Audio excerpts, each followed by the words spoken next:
Hey, can you hear me now? Good. Hey, can you hear me now? Hello? Man, this thing's got some pretty limited range. That intro is really stupid, but let's get into this review.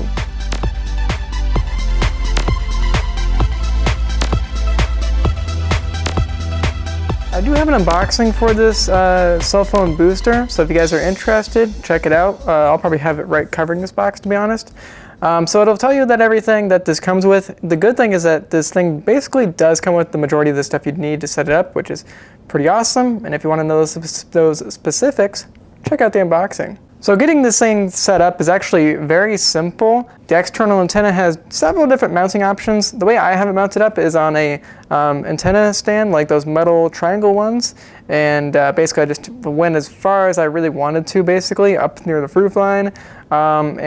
Basically just hooked onto that, gave you all the mounting hardware for that, which is pretty cool. You could also just like screw it into like some wood beams or something like that. So there's plenty of mounting options for the external antenna. That internal antenna can be screwed in as well too, and as you'll see in some of the B-roll footage, I do have it screwed into like the top, like the beams of like our ceiling of our basement, which is kind of working decently, although I'll talk about some issues that we're having with that in the future of this video. But it's kind of a cool way to set it up like that. You can also just set it like on top of a table or something too, obviously. So of course you have to connect the external antenna to the internal antenna with a coaxial cable. It comes with that 50-foot one, and it's not that difficult if you already have an opening like in the side of your wall. But if you don't have an opening like that, then you have to make an opening, and that can be kind of difficult, especially if you want to like seal it up right afterwards. You have to get some caulk and stuff like that.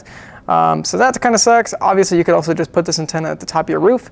Then you wouldn't really have to drill holes in your house, which is cool, but you'd have to do one of those. So of course you get better signal if you have it outside the house, but then you'd have to run a hole through the wall. So just keep that in mind. Performance is good, kinda.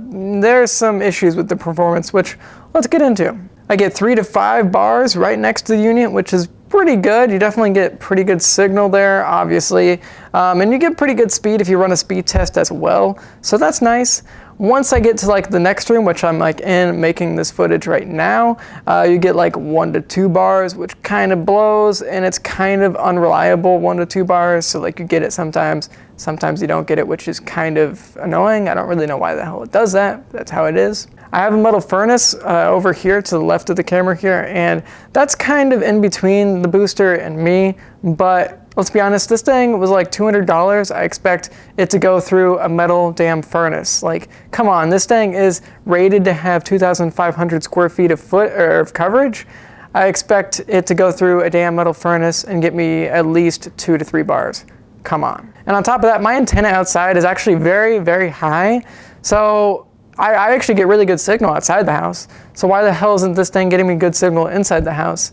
Especially whenever this thing is so damn expensive. Come on. And also, even worse, if I wirelessly charge my phone in the next room like I'm talking about, it totally kills the cell phone signal, and I literally get no signal at all.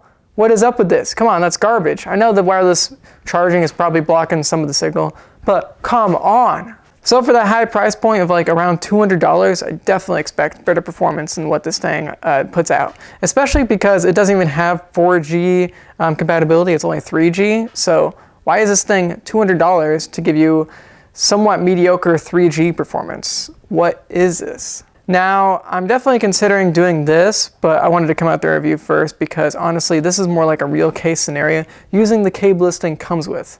So if you want to extend it and like, for example, bring it closer to like where I am, basically you have to buy a RG11 coaxial cable, which is considerably more. Like, it is ridiculously expensive for these things, especially if you don't get like the name brand zBoost cable. Even off-brand cables are expensive.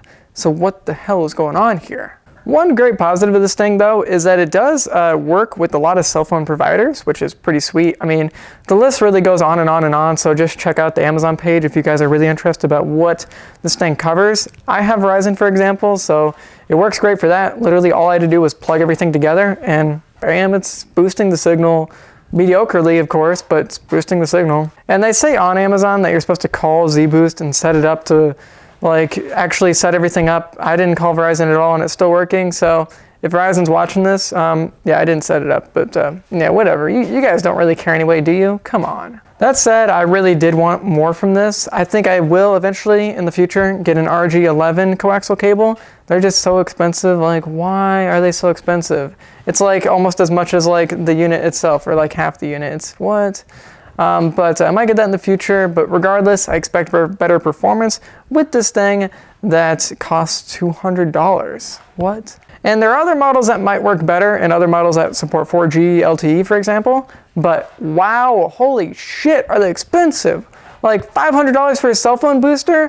What the fuck is going on here? Anyways, I mean, it's an okay product. If you have it in the room that like you're living in for the most part, like if you can put it in your living room or something like that, and you don't get good signal to start off with, if you get good signal outside but you don't get any signal inside, it's gonna help you out, but you better put that thing in like the same room that you're gonna use most of the time, because if you don't, then you're gonna be totally disappointed with this thing, just so you know. Anyways, I hope that helps you guys out. Maybe I'll make an update video once I get the RG11 cable, but I'm gonna save up some money for that because, you know, Christmas just passed and I don't have any money anyway, so what the fuck?